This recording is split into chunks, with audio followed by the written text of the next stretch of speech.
हम जो अभी स्टेज है, ये बॉडी जो है ये अभी लिविंग बॉडी है, ठीक है, क्योंकि इसके अंदर आत्मा है। तो आत्मा की वजह से ये जो लिविंग बॉडी है ये अभी इसमें ग्रोथ होती है, इसमें डिके होगा, चेंजेस होंगे इस बॉडी में। बट अगर ये आत्मा नहीं होगी तो वो चेंजेस बंद हो जाएंगे, वो डेड बॉडी हो जाएगी। तो दो तरह का, जैसे ये है, ये डेड मैटर है और ये लिविंग मैटर है, ठीक है, ये डेड मैटर है, इसमें कुछ नहीं होगा। तो जो लिविंग मैटर होता है, लिविंग बॉडी है जो, उसमें 6 परिवर्तन होते हैं। हमने बताया आपको 6 परिवर्तन, इस बॉडी में 6 परिवर्तन होते हैं, इसमें 4 परिवर्तन होते हैं। कौन कौन से, कौन बताएगा, सुना है आप लोगों किसी ने? तो पहला बर्थ, प्रोड्यूस होगा, प्रोडक्शन होगा पहला, ठीक है। आई, वो चीज आई, हमने जैसे लकड़ी से टेबल को बनाया वैसे शरीर हमारा आया। फिर शरीर का बात करते हैं भी हम, तो शरीर जैसे ही हमको मिला तो पहले बर्थ हुआ शरीर का बर्थ हो रहा है, आप चीज समझिए। और फिर इसके बाद शरीर क्या करने लग जाता है, बढ़ने लग जाता है। तो दूसरी परिवर्तन हो रहा है ग्रोथ, ठीक है। तीसरा क्या होगा, वो स्टे करेगा फॉर सर्टेन पीरियड, मतलब यूथफुल एज जो होता है स्टे करेगा कुछ समय। और साथ ही साथ क्या होगा, रिप्रोडक्शन होगा, उससे बच्चे आएंगे, ठीक है, रिप्रोडक्शन तीसरा उससे होता है। चौथा ये हो गया, फिर इसके बाद डिके होने लगेगा, चौथा के बाद पांचवा आया डिके होगा धीरे धीरे शरीर, और इसके बाद डेथ, खत्म हो जाएगा, अनमैनिफेस्ट हो जाएगा। तो 6, और इसमें 4 हो गए। एक तो ग्रोथ नहीं होगा, आपने छोटी सी टेबल बनाई और एकदम से बड़ी हो गई, ऐसा नहीं होगा। तो और इसमें कोई ऐसा नहीं है रोबोट से एक रोबोट से दूसरा रोबोट बन जाएगा, ऐसा नहीं होता है। तो इस तरह से ये 2 परिवर्तन नहीं होते हैं, तो ये हमारा 4 ही परिवर्तन नहीं होते हैं। तो ये है लिविंग मैटर और डेड मैटर डिफरेंस, इसको समझिए आप। हाँ, तो ये श्लोक हम पढ़ते हैं चेतना के बारे में। अविनाशी तु तद्विद्धि येन सर्वम् इदं ततं विनाशम् अव्यस्य यस्यास्य न कश्चित् कर्तुम् अर्हति।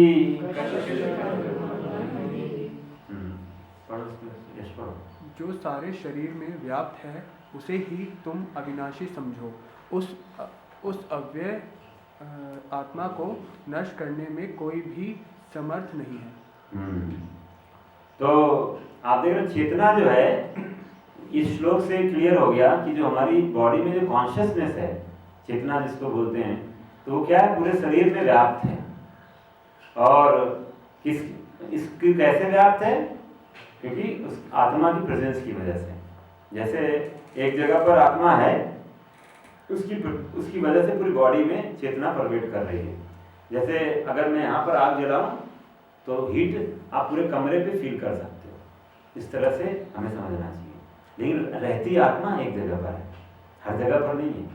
अगर ऐसा होता तो आप फिर तो वो कॉन्सेप्ट लग सकता था काट दिया आत्मा निकल गई ऐसा नहीं होता है, ठीक है।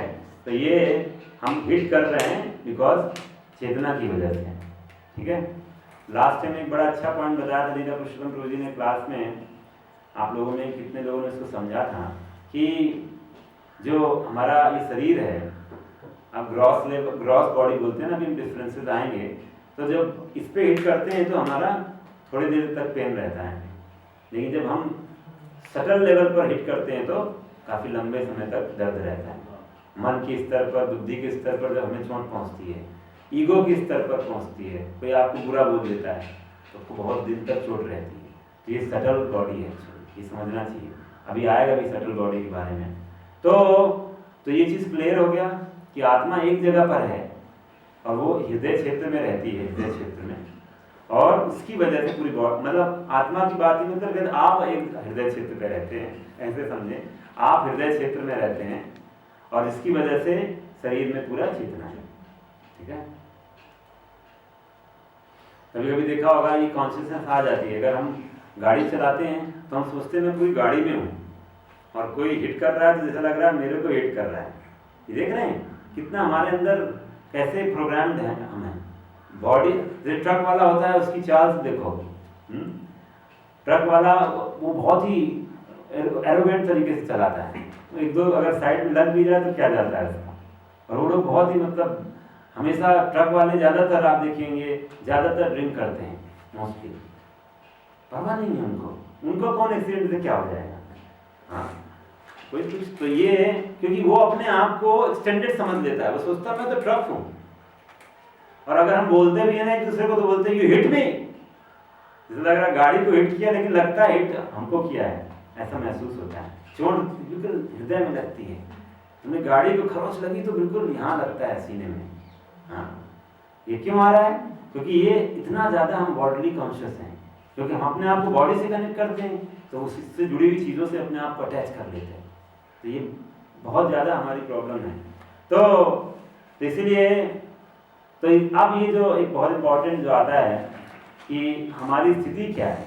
नॉर्मली लोग बोलते हैं कि हाँ अभी तो अभी हमारा हम केमिकल से आए, मैटर हैं, हम केमिकल से हमारा जन्म हुआ, अभी तो हुए हैं, फिर कुछ दिन बाद खत्म हो जाएगा।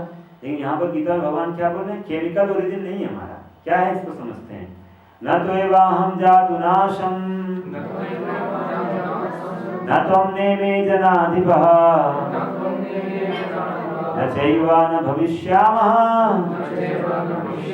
सर्वे वयमतः परम्।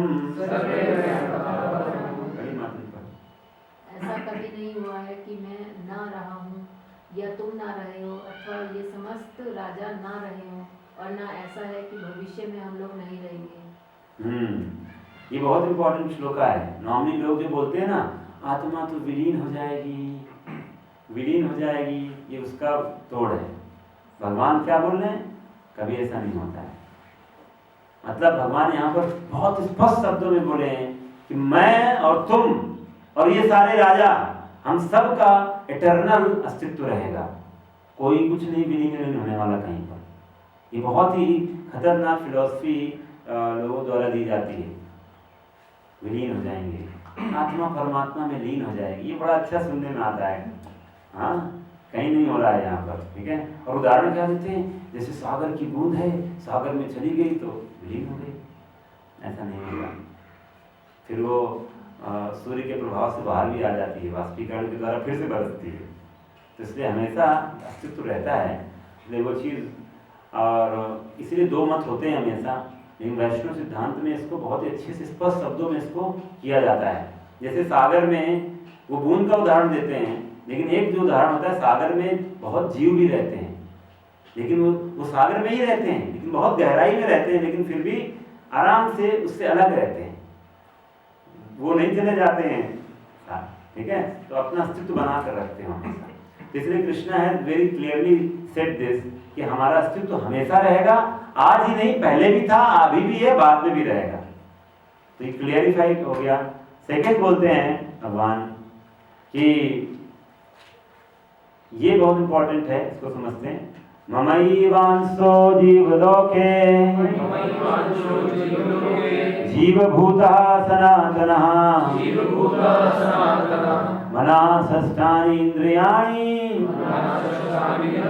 प्रकृति स्थानी कर्षति। पढ़िए। इस बद्ध जगत में सारे जीव मेरे शाश्वत अंश हैं। बद्ध जीवन के कारण वे छहों इंद्रियों के घोर संघर्ष कर रहे हैं, जिनमें मन भी सम्मिलित है। हाँ, 6 इंद्रियों से था वो, 6 इंद्रियों से, फिर इसमें क्या लिखा हुआ, 6 इंद्रियों के साथ बहुत अच्छे से घोर संघर्ष हो रहा है। तो इसमें एक लाइन पर हम जाते हैं। पहला जो है सबसे, ये बहुत इंपॉर्टेंट है, क्या बोल रहे हैं भगवान? हम सब उनके शाश्वत अंश हैं। बहुत इंपॉर्टेंट, शाश्वत अंश हैं, इटर्नल और अंश हैं। ये चीज़ ध्यान रखिएगा। जैसे हमारी बॉडी के कई पार्ट्स होते हैं, पार्ट्स तो अंश हैं हम, और तो ऐसा कभी नहीं होगा कि अंश पूर्ण बन जाए, पूरा पार्ट बन जाए। अंश तो अंश ही रहेगा, सनातन अंश बोला हुआ है। कहीं पर ये नहीं बोल रहे हैं कि अभी तुम अंश हो, बाद में तुम मेरे जैसे बन जाओगे। सनातन अंश ही रहेगा, उसका स्वभाव चेंज नहीं होगा। बट दैट मीन्स ऐसे समझना चाहिए कि एक हमेशा मास्टर रहेगा और एक हमेशा सर्वेंट रहेगा। बट ज़्यादातर जब हम मास्टर और सर्वेंट की बात करते हैं ना, तो हमें लगता है ये तो बहुत ही बोरिंग रिलेशनशिप है। ऐसा नहीं है, ऐसा है नहीं। ये यहाँ पर क्या होता है, मास्टर सर्वेंट का एक्सप्लॉइट करने का कोशिश करता है और सर्वेंट भी वो अपना भी सीरियस नहीं होता है। इस संसार में ऐसा होता है। बट वास्तव में होता क्या है, मास्टर भी सर्वेंट ही होता है। मास्टर सर्वेंट का रिलेशन ऐसा नहीं, मास्टर भी सर्व कर रहा है, तभी तो उसके अंदर वो सर्विस कर रहा है। तो both are serving each other. तो डिफरेंस पता नहीं चलता है भगवान के धाम में कौन मास्टर है और कौन सर्वेंट है। इस संसार में बहुत डिफरेंस पता चलता है, स्टेटस ही अलग कर देते हैं पूरा। इधर ऐसा नहीं है वहाँ। भगवान इसलिए तो बोल रहे मेरे धाम में आओ। हाँ, तो इसीलिए हमारा अंश है तो पूर्ण के जैसे ही होंगे, बट क्वांटिटी में ये बहुत इंपॉर्टेंट है। Krishna and jiva are same in quality but different in quantity. गुण में हम एक हैं, मात्रा में अलग अलग हैं। एक बोलते हैं विभू हैं, हम अणु हैं। मतलब एक बहुत ज़्यादा बड़े हैं इनफाइनिटली, और हम बहुत छोटे हैं। ये समझना चाहिए, पार्ट है ना। तो ये क्लैरिफाई कर लीजिए आप लोग। इसी वजह से हम क्या हैं, हम कृष्ण इज द मास्टर। ठीक है। अब प्रॉब्लम क्या हो रही है, हम हैं तो सनातन, लेकिन हम सनातनता को भूल गए हैं। तभी क्या हो रहा है, हमें क्या लग रहा है कि अभी कुछ दिन बाद मेरी मृत्यु हो जाएगी, कुछ दिन बाद मैं मर जाऊंगा। ऐसा महसूस हो रहा है कि नहीं सबको? तो कृष्ण तो बोल रहे हैं शाश्वत अंश है। तो दैट इज वाई, बिकॉज हम भूल गए हैं, इसलिए क्या बोला जा रहा है, वी आर स्ट्रगलिंग। स्ट्रगलिंग किसकी वजह से, मन और 5 इंद्रियों की वजह से स्ट्रगल कर रहे हैं। कैसे स्ट्रगल हो रहा है हमारा, इन 6 इंद्रियों से कैसे स्ट्रगल होता है, उसको बताएंगे आप, कैसे स्ट्रगल कर रहे हैं आप?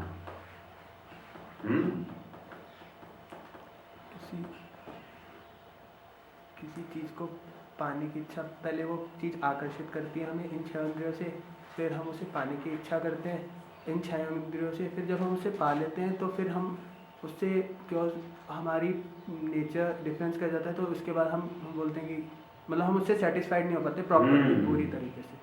मतलब हम जिन जिन चीज़ों के पीछे भाग रहे हैं वो हमको सेटिस्फाई नहीं करेंगी। एक के पीछे भागे, वो नहीं सेटिस्फाई की, फिर दूसरे के पीछे भागे, फिर सेटिस्फाई नहीं हुआ। भागते रहते कोई सेटिस्फाई नहीं हुआ। क्यों? क्योंकि इंद्रियों के माध्यम से, सेंसेस के थ्रू आप इंजॉयमेंट ढूंढ रहे हो। This is impossible. हमें इमीडिएट प्लेजर चाहिए होता है, और इमीडिएट प्लेजर वो थोड़ी देर के लिए सुख देता है, बाद में बहुत दुख देता है। जैसे सुबह उठना, देर से उठना, हमें लगता है सोते रहो बहुत आनंद है सुबह, लेकिन वो बाद में पॉइजन बनता है, बॉडी बहुत खराब हो जाती है, अनफिट हो जाते हैं। आधी बीमारियां तो इसी वजह से कि हम सही से सोना नहीं जानते और सही से खाना नहीं जानते हैं। गीता में भगवान बोलते हैं युक्ताहार विहारस्य, न ज़्यादा सोना चाहिए, न ज़्यादा खाना चाहिए, न कम खाना चाहिए, न कम सोना चाहिए। दोनों चीज़ें बोलते हैं, रेगुलेटेड होना चाहिए। तो इसीलिए बिकॉज हम हमेशा इमीडिएट प्लेजर चाहते हैं। आज देखो इतना फास्ट फूड कल्चर क्यों आया, इमीडिएट, हमें करना ना पड़े कुछ, इमीडिएट।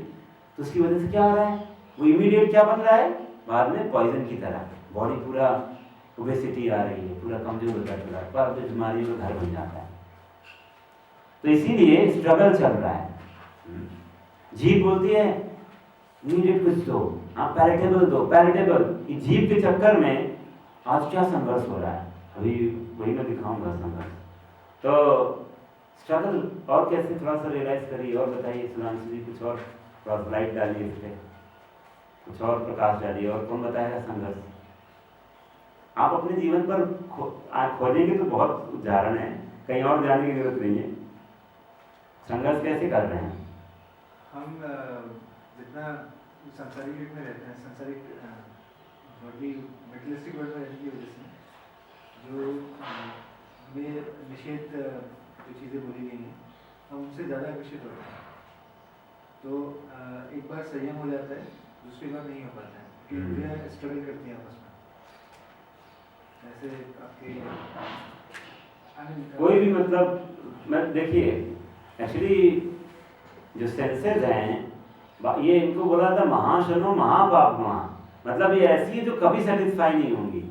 और आपसे मतलब हम ऐसी जगह पर फूड डाल रहे हैं जो थैंकलेस, मतलब कभी धन्यवाद नहीं बोलेंगे आप कितना भी कर लो, क्योंकि आप गलत जगह पर डाल रहे हो ना, होगा ही नहीं।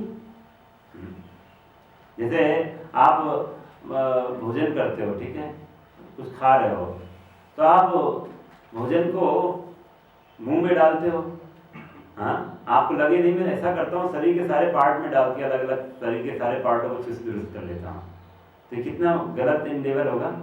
हाँ, मुंह से डालेंगे पेट में जाता है तब पूरी बॉडी को अपने आप नरिशमेंट हो जाता है।